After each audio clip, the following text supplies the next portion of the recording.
우리 이동관 또 김창균 두 분 캔디 분들께서 이제는 인카운트 마쳤으니까 제가 이제 아버님이라 부르거나 캔디 분이라 오늘 졸업식을 아직 안 했군요. 죄송합니다. 아직까지는 캔디십니다. 아직까지 캔디시고 졸업식 끝나면 저희가 이제 집사님이라고 부를 겁니다. 근데 아직까지 캔디신데 오늘 졸업식을 하기 전에 이제 주말 시장을 하셨지 않습니까?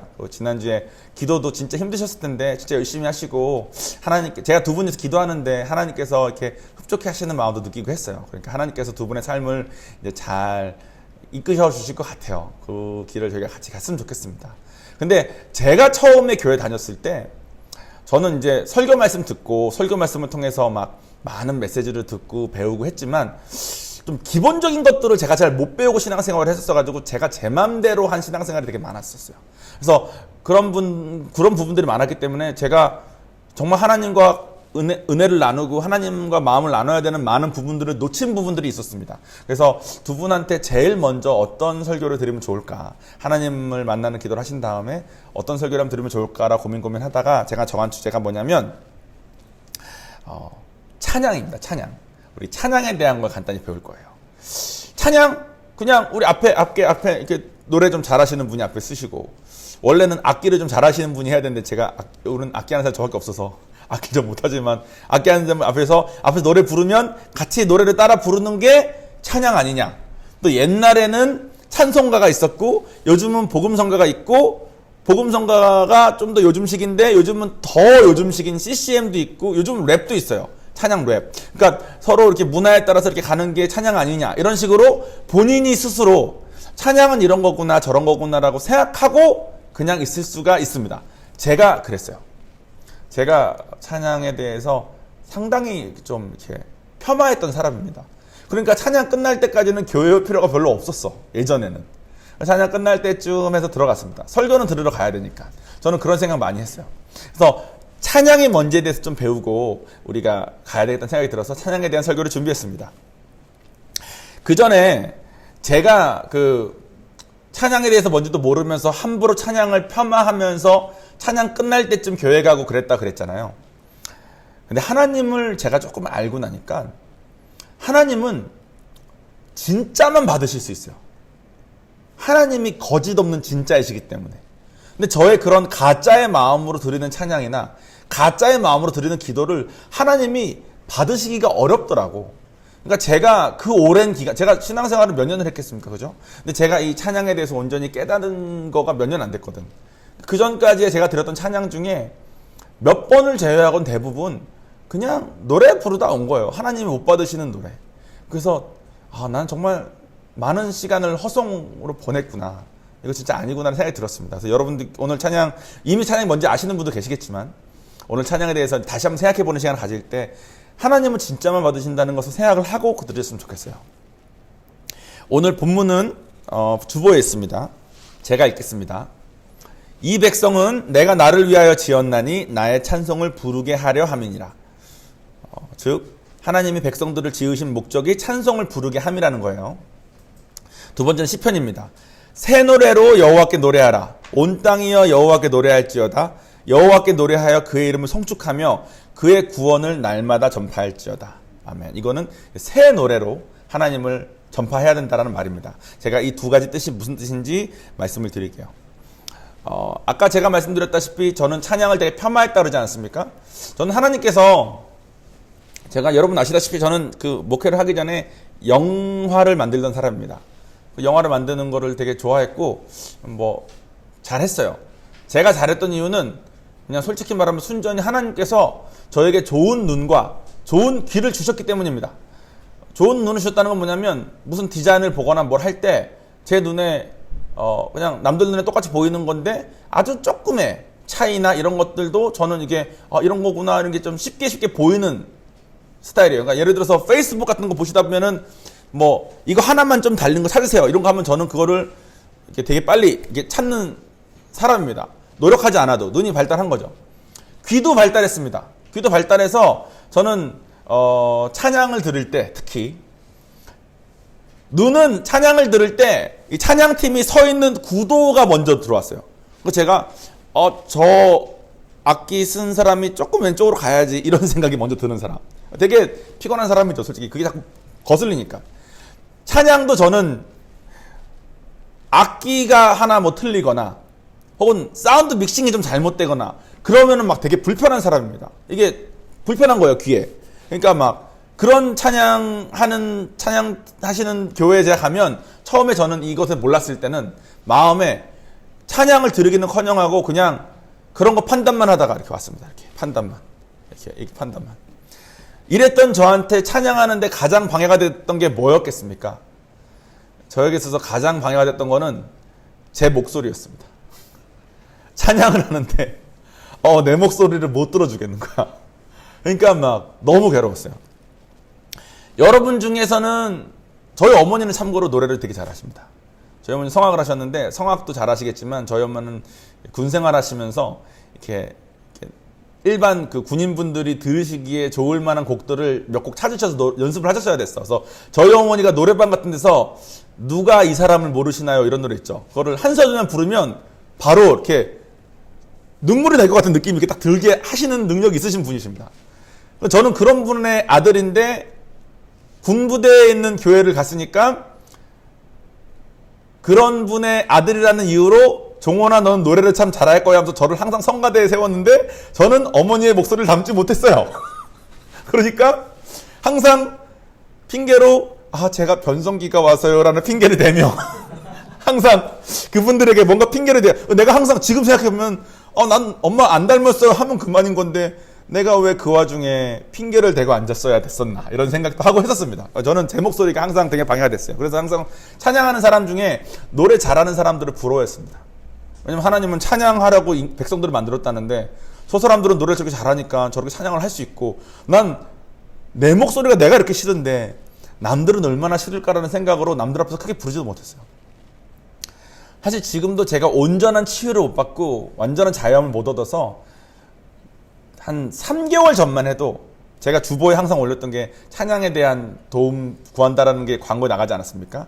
그게 없어졌습니다. 왜 없어졌냐면 제가 자유함을 좀 받은 뒤인데 그때까지만 해도 제가 어떤 마음이었냐면 하나님 제가 설교도 하고 기도도 하고 인카운터도 하고 다 할 텐데 찬양만 다른 사람이 하게 해주세요. 내가 인도하는 찬양 하나님 사람들이 어떻게 은혜 받겠어요? 라는 생각이 마음 깊숙한 곳에 항상 있어요. 근데 지금은 제가 그런 게 아니니까 찬양은 그런 게 아니니까라는 생각으로 좀 바꾸고 있습니다만 저 같은 사람들이 여러분 중에 혹시 있으시다면 아마 여러분들이 저의 목소리가 아직 방해가 되실 겁니다. 그런데 찬양을 노래라고 생각하면 노래를 잘하고 못하고 너무 중요한데 찬양은 노래가 아닙니다.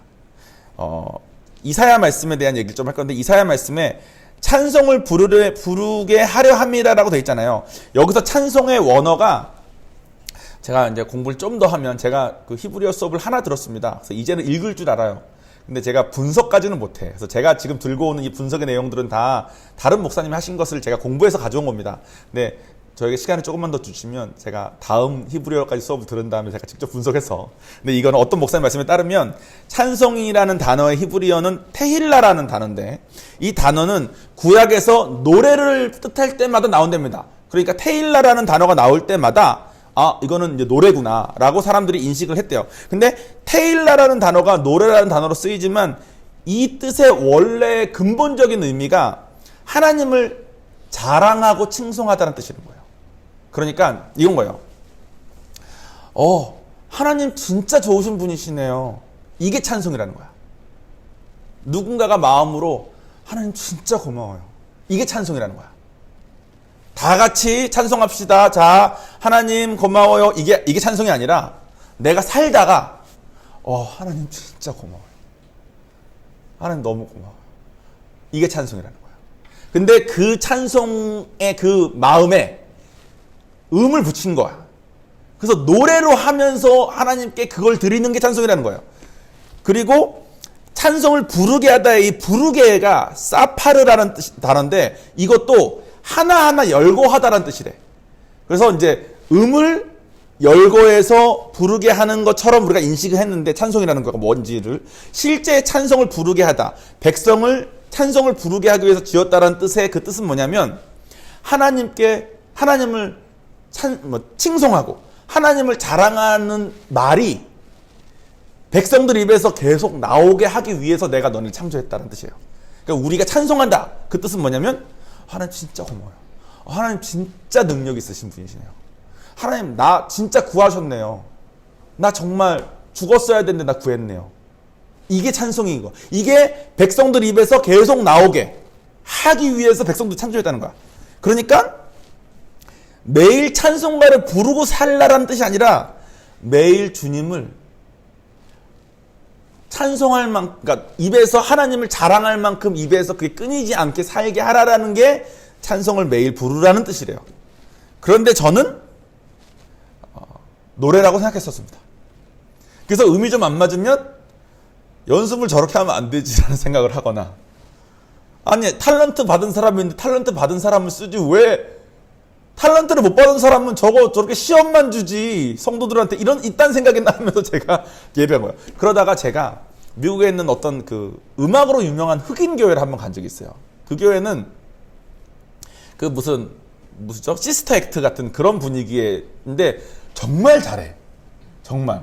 근데 그 교회는 내가 들으면서 와 이건 진짜 잘하는구나. 이 사람들은 정말 잘하는구나 하면서 집에 올 때 머릿속에 뭐가 남았냐면 음악을 즐겼다는 거 말고는 없더라고. 하나님 뭐 자랑하고 하나님 감사해요 이런 거 없고, 물론 또 영어로 부르니까 제가 한참 못 알아들을 때 제가 간 것도 물론 있습니다만 내 마음속에 음악을 즐기고 온 거예요. 그러니까 콘서트장을 갔다 온 거예요. 근데 하나님이 말씀하신 찬송은 그게 아니라는 거죠. 그래서 두 번째 시편이 중요한 겁니다. 새 노래로 찬양을 해야 되는 거야.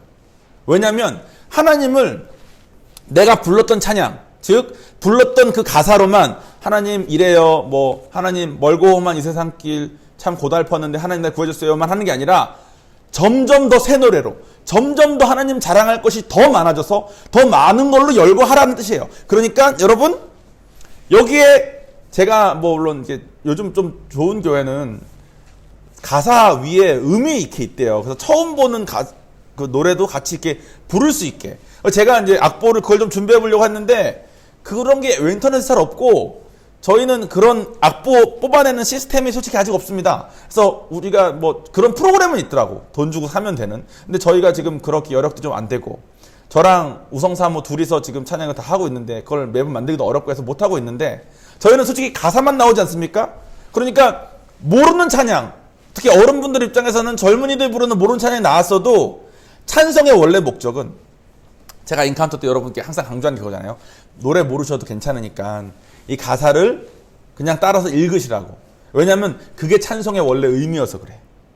노래 몰라도 괜찮아. 가사가 있으면 그 가사를 하나님 생각하면서 내뱉는 거가 찬송이니까요. 그리고 노래 좀 못해도 괜찮아. 앞에서 찬양 인도하는 사람이 음이 틀려도 이건 좀 죄송한 마음은 제가 있습니다. 제가 연습을 하긴 하는데 주일날 아침에 목이 잘 잠겨요, 여러분. 토요일날 가면 좀 잘 될 때가 있거든. 근데 주일날 아침에 잘 안 될 때, 뭐 근데 저의 역량 문제고 경식 형제는 솔직히 목이 주일날 안 잠기잖아요. 그러니까 제 문제긴 해요. 근데 앞에서 노래를 좀 못해도 괜찮다는 거예요. 제가 저의 얼마 있는 교회에 있을 때 제 리더였었던 분이 한 목원 중에 어떤 여자분이 되게 힘든 일이 있을 때 그분이 이제 너무 힘드니까 침대에 누워서 울기만 하면서 아무 기력이 없고 아무 의미가 없을 때 저희 리더 여자분이 가셔서 하나님은 너를 지키시는 자를 그냥 계속 불러줬대. 그 찬양을 불러주는 것 말고는 해줄 수 있는 게 없어서. 그런데 저희 리더분이 약간 음치세요. 그래서 이분이 음이 좀 나가는데 본인이 잘 모르셔. 근데 그 찬양을 들으신 분 있죠. 그분은 음악을 좀 잘하시는 분이야. 나중에 그분이 간증하는 걸 들었는데 음이 너무 괴로웠대. 근데 가사 때문에 위로를 받았다는 거야. 그게 찬송이라는 거야. 그러니까 여러분들 찬송 부르실 때 아는 노래건 모르는 노래건 노래를 잘하냐 못하냐 상관없이 가사를 하나님한테 하나님 내가 저 가사랑 내 마음이 같아요. 내가 이래요. 하시면 됩니다. 그게 찬송이니까. 알았죠? 두 번째, 이거 하고 끝날 건데 두 번째는 뭐냐면 찬송할 때 조금 불편한 게 있었어요. 저는 처음에. 왜 불편하냐면 사람들이 손 들고 찬양하는 게 나는 그렇게 불편했어. 이게 좀 저래까지 해야 되나? 이런 생각이 처음에 되게 많았었어요. 처음에 제가. 차트가 하나 있어요. 하나 올려주실래요? 이게 미국에서 조금 농담처럼 하는 건데, 맨 위에 칸은 루키라고 교회 온 지 얼마 안 된 사람들이 소극적으로 팔 올릴 때 모습. 조금 지나면 중간 정도, 그러니까 처음에 루키일 때는 손에서 주머니 빼가지고 요 정도만 이렇게 올리다가 조금 이제 교회 좀 다녔다. 그 손이 한 여기까지 올라온대. 근데 조금 더 다녔다. 그러면 이렇게까지 된대. 그러다가 진짜 전문가, 교회 오래 전문가가 되면 팔을 이렇게 든다. 이거는 이제 우스갯소리를 이렇게 해놓은 거예요. 이 말이 왜 있냐면 사람들이 와서 먼저 교회 다닌 사람들이 팔 들고 있는 모습이 첫 번째 낯설다, 불편하다. 두 번째 나도 해야 될 것 같아서 하긴 하겠는데 모르겠고 막 이런 그런 심리적 갈등이 있다는 거잖아요. 찬송하는 거는 그냥 하나님을 자랑하고 그걸 내 마음에 열고 하듯이 이렇게 하는 건데 이렇게 꼭 손을 들어야 되냐라는 게 전 처음에 되게 불편했어. 특히 여자애들이 들면은 좀 예뻐 보일 때가 있어요. 이렇게 좀 예쁜 느낌인데 저처럼 능치 이런 사람이 막 이러고 있잖아요. 그러면 이거 약간 위화감 좀 조성이 되고 좀 그래. 그리고 팔을 막 박수 치는 사람도 있어요. 막 이렇게 뭐 가면은 이렇게 가까이 가면 막 맞을 것 같고, 그러니까 좀 그렇잖아요. 그러니까 저걸 꼭 저렇게 해야 되나 이런 생각이 제가 되게 많이 있었어요.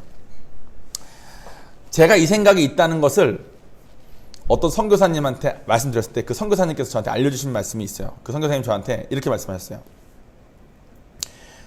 지금 네가 말하는 그 내용은 고스란히 뭘 말하는 거냐면 네가 하나님 앞에 섰는데 하나님보다 네 이미지가 중요하다. 이거 말고는 없다는 거예요. 네 이미지가 중요하니까 하나님 앞에 섰을 때 팔을 드네 마네, 남이 팔을 들었네 마네, 그거에 걸렸다는 거야. 찬양하는 동안 정말 네가 하나님 앞에 서서 하나님은 이렇게 좋은 분이라고 자랑하는 상황으로 있다면 다른 사람 눈 따위는 신경이 안 쓰여야 되는데 다른 사람 눈을 신경 쓰이고 있다는 것은 하나님께 찬양을 못 드리고 있다고 생각하면 된다는 거예요. 죄송한 얘기지만 제가 이 말을 듣고 회개를 좀 했거든요. 회개를 했음에도 불구하고 팔을 이제 들겠다. 하나님을 위해서 들겠다. 좀 이따 좀 할 건데 연습도 시켜줬어. 어떻게 하면 되는지에 대해서. 근데 제가 교회 가기 전날 거울 보고 이 등치와 이 팔 길이와 이 머리 두상, 전 머리가 좀 크지 않습니까? 이런 구조를 가진 사람이 어떤 각도 정도로 팔을 들어야지 괜찮게 보이는지를 연습을 좀 한 다음에 처음에는 그 괜찮은 각도만 하긴 했었습니다만 나중에는 저도 이제 찬양을 하는 게 언제 들을 수 있게 됐을 때는 찬양 한참 하고 눈 뜨니까 저희가 찬양팀이고 다 저기 찬양하고 있는데 나만 여기 이러고 있는 거야. 그러니까 나만 45도 보고 있는 거죠. 그래서 이렇게 돌아오고 그때 내가 느꼈어요. 내가 이제는 하나님 신경 쓰는 거라 찬양 중에 딴 사람보다. 그때 그분이 시켜줬던 훈련을 받을 겁니다. 지금 오늘 잠깐. 근데 어떤 훈련이냐면 이거예요. 제가 얼바인에 있는 은혜교회를 처음 갔을 때 그 전에는 이제 샌프란시스코에 있는 제가 예수인 교회라는 교회 다니는데 그 교회 되게 좋은 교회예요. 샌프란시스코 제일 큰 한인 교회고 거기서 하나님 만났고 그러니까 그 교회는 좋은 교회예요. 근데 그 교회가 한국 교회니까 또 미국에 있는 한인분들은 그분들이 한국에서 떠나오실 때 한국 문화를 약간 유지하시는 경향이 있어요. 그래서 90년대 오신 분들은 90년대 느낌, 80년대 오신 분은 80년대 느낌을 좀 유지하는 경향이 있습니다. 그러니까 이제 당연히 젊은 애들이 일하고 나이 좀 드신 분들은 이게 조금 이렇게 체면을 좀 지키시고 이런 문화가 좀 있잖아요. 저도 그런 문화였어요. 저도 그냥 제가 젊으니까 열심히 하고 나이 드신 분들 하지 마세요 이렇게 했는데 제가 IGM 그러니까 얼바인에 있는 은행교회를 딱 갔을 때 제가 조금 충격을 받은 게 뭐냐면 자 이렇게 예배를 드렸어요. 그리고 지금은 우리가 나이 드시면 있죠. 나이 드시면 계시고 젊은 사람이 있는데 자 의자 좀 나르겠습니다 했더니 그러면 이제 원래 저에게 익숙한 거는 나이 드신 분들은 이제 일어나셔가지고 이제 한쪽으로 잠깐 빠져 계시면 왜냐면 관절도 아프시고 힘도 없으신데 다치실 수 있고 하니까 그러면 젊은 애들이 이렇게 일어나서 이렇게 하는데 전원이 다 의자를 드는 거야. 그리고 나이 드신 분이 더 많이 들 때도 있어요. 왜냐면 젊은 애들 중에서는 뺀질뺀질한 애들이 있었거든. 내가 딱 보면서 이게 조금 특이하네 이런 생각을 했어요. 그때 보니까 이제 설거지 하는데 나이 드신 남자분들이 다 들어가는 거야. 그리고 막 설거지 막 하는 거예요. 근데 처음에는 조금 좋아 보이기도 하는데 낯설고 또 불편하고 젊은 사람 입장에서 불편하죠. 나이 드신 분이 그렇게 하면. 그러니까 외전을 했는데 하나님 앞에 있을 때 주변 사람 눈치가 중요한 게 아니다. 하나님 앞에 있을 때는 하나님께 내 마음을 드려야 되는 거다. 내가 내 마음을 드리는데 내가 나이가 뭔 상관이고 내가 여성이냐 남성이냐가 뭔 상관이고 이게 뭔 상관이냐는 거예요. 근데 그분들은 훈련을 많이 받았기 때문에 거기까지 간 거야. 근데 우리는 아직 훈련을 받기 전이잖아요. 저도 훈련을 받다가 왔어요. 그래서 오늘 저희가 이제 할 훈련이 다른 사람 눈 신경 안 쓰는 훈련을 한 가지 받을 거예요. 찬양에 대해서. 작은 것부터 하나하나 받다가 언젠가 여러분 마음속에, 저도 몇 년 걸린 것 같아요. 훈련 받는데. 나이가 젊었음에도 불구하고. 여러분들도 이렇게 하다가 나중에 뭐 찬송을 드리건, 설교를 듣건, 뭐 교회에서 뭘 하건, 아니 살면서 뭘 하건 내가 하나님 앞에서 한다라는 마음으로 하실 수 있게까지 훈련이 될 수 있게 오늘 하나 했으면 좋겠습니다. 저를 훈련시켜 주셨던 그 선교사님 해주셨던 훈련은 이거였어요. 저한테 이렇게 물으시더라고. 성령을 받았냐? 여러분 성령 받으셨습니까? 그죠? 성령 받으셨죠? 고개를 안 끄덕이시는 분이 몇 분 계시네. 성령. 확신 없으신 분들은 이제 신앙생활 계속 하시면서 드시면 됩니다. 저한테 왼손을, 여러분 다 왼손 들어보세요. 자, 왼손 들었죠? 왼손을 엄지랑 검지가 자기 쇄골에 닿게 닿는 겁니다. 자기 쇄골. 쇄골이 잘 안 느껴지시면 살을 좀 빼야 됩니다. 예. 엄지랑 이거 됐어요. 그리고 저한테 이런 거예요. 찬양하면서 네 안에 계신 성령님을 느끼려고 노력을 해라. 그러니까 손바닥에 계속 신경 쓰고 있는 거예요. 입은 가사를 말하지만, 모르는 찬양이어도 가사를 말하면서 하나님을 자랑하지만 내 왼손은 내 안에 계신 성령님을 느끼려고 노력을 하는 거예요. 그리고 찬양을 하다가 찬양의 한 가사가, 만약에 한 가사가 내 안에 계신 성령님이 지금 저 사람이 한 저 고백을 동의하시네, 혹은 나도 저렇게 느꼈는데가 되면 오른손을 들어서 나도 그렇습니다라고 인정을 하라, 그러신 거예요. 그래서 지금 저희가 찬양을 한 곡 같이 부를 거예요. 그러면 여러분들이 왼손을, 짧은 찬양이에요. 길지 않아요. 근데 왼손을 이렇게 들고 계시다가 그 가사를 보시면서 외치시다가, 모르는 찬양이어도 제가 말씀드렸죠.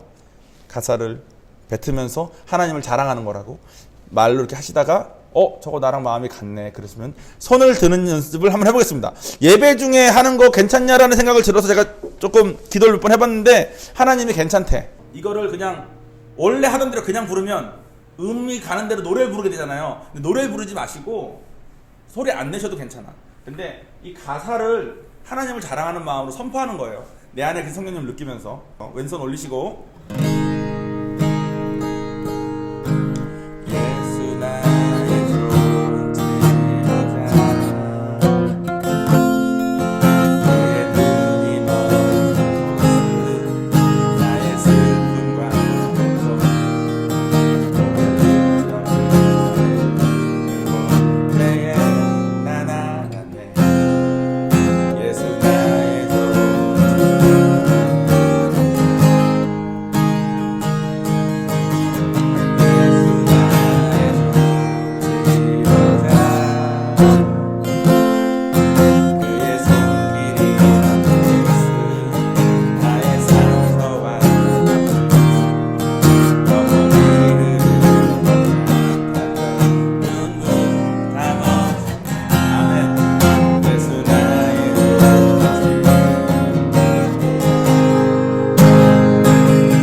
하신 거가 찬양이에요. 자, 앞으로 여러분 찬양하실 때 이렇게 마음을 주님께 드리고, 그러니까 먼저 믿은 자들의 고백을 우리가 따라하는 거예요. 그래서 그 믿은 자들의 고백이 내 마음에 나도 그렇습니다 할 때 하나님 내 마음이 그래요. 하나님 나 치료하신 분이고 나 그냥 뒀으면 천하게 그냥 있을 사람인데 하나님이 귀하게 자녀 삼아주셨다는 걸 내가 정말 인정해요. 그게 찬양인 거예요. 그러니까 여러분 앞으로 찬양 드릴 때마다 그렇게 하시고 진짜만 받으신다 그랬잖아요. 이거는 제가 따로 설교를 할 주제가 아니어서 말씀드리자면 여러분 교회 오실 때 옷을 어떻게 입어야 될까요? 보통은 이제 미국에 계신 한국 분들은 집에 어떻게 살건 상관없이 교회 가실 때는 양복에 벤츠 타고 오시는 것 같아요. 미국에 계셨던 분들은 아시죠? 뭔 말인지. 다 그렇게 벤츠를 타. 내가 저분 사정을 뻔히 아는데 벤츠를 타고 양복을 입고 오셨어요. 특히 저 샌프란시스코에 있을 때는 그런 분들이 진짜 많았습니다. 근데 얼바인에서 그 훈련을 받으신 분들은 신경 안 쓰시더라고. 그리고 저는 슬리퍼 신고 오시는 분도 봤어요. 그럼 뭔가 아닌 것 같잖아요. 아니 교회를 단정 입고 가야지 무슨 슬리퍼야. 근데 알고 보니까 그 슬리퍼가 새로 산 다음에 처음 신고 온 건 거야. 내가 새로 산 이 신발을 성전 갈 때 처음 신는 거예요. 그게 진짜예요. 그것만 받으시는 거예요. 하나님. 내가 양복 입고 갔는데 사람들이 별말 안 하고 잘 챙겨 입고 왔으니까 그래. 다른 사람 다 양복 입고 왔을 때 내가 양복을 안 입고 가면 조금 눈에 띄고 불편하지 않습니까? 그거는 예전에 저처럼 하나님 말고 사람 신경 써서 입고 온 거잖아요. 하나님이 그 양복 입고 온 모습을 받으실 수가 없는 거죠. 하나님은 가짜는 못 받으시는데. 근데 남들이 뭐라 그럴 수 있어요. 내가 뭐라 그랬으니까 그 사람 슬리퍼 어떻게 슬리퍼 신고 와. 근데 그때 그분 말씀 듣고 내가 조금 이렇게 마음에 좀 감동이 있었어요. 이건 진짜 마음이구나. 여러분들 옷 사셨을 때 그 옷 제일 처음에 어디서 입으십니까? 그 옷을 입으려고 어딘가 가려고 입으려고 했던 거기에서 제일 먼저 입지 않겠습니까? 당연히 그렇게 살죠 우리가. 교회에 올 때는 교회를 가기 위한 깔끔한 옷 중에 하나를 골라 입고, 물론 그것도 좋지만 하나님은 진짜만 받으신다. 앞으로 찬양하실 때마다 하나님께 진짜를 드리시는 훈련을 한다고 생각하시면서 찬양을 했으면 좋겠어요. 방금 부른 찬양 여러분 대부분 다 손 드셨는데 방금 거는 아마 진짜였을 거예요. 제가 시키는 거 따라서 순종하는 마음으로 하셨잖아요. 나이 좀 있으신 어른분들이 제가 이렇게 앞에서 예배 도중에 손 가슴에 대라, 손 들어라 뭐 이렇게 하는 걸 순종하기가 쉽지 않은 걸 제가 알고 있습니다. 그러니까 왼손을 가슴에 대신 것만으로 하나님께서 그 불편하지만 하신 그 마음을 받으신다는 거야. 다 왼손 가슴에 대신 거 나도 해야지라는 마음으로 하시지 않으셨다면. 근데 여러분들 우리 다음 주는 크리스마스 예배입니다. 다음 주는 크리스마스 관련한 예수님에 대한 얘기를 간단하게 할 거고, 그 다음 주에는 찬양에 대해서 하나 더 할 거예요.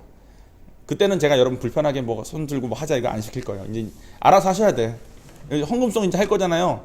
헌금송 하실 때부터 여러분 가사 읽으시면서 아시는 찬양이건 모르시는 찬양이건 진심으로 하셨으면 좋겠습니다. 자, 그럼 우리 같이 기도하시겠습니다.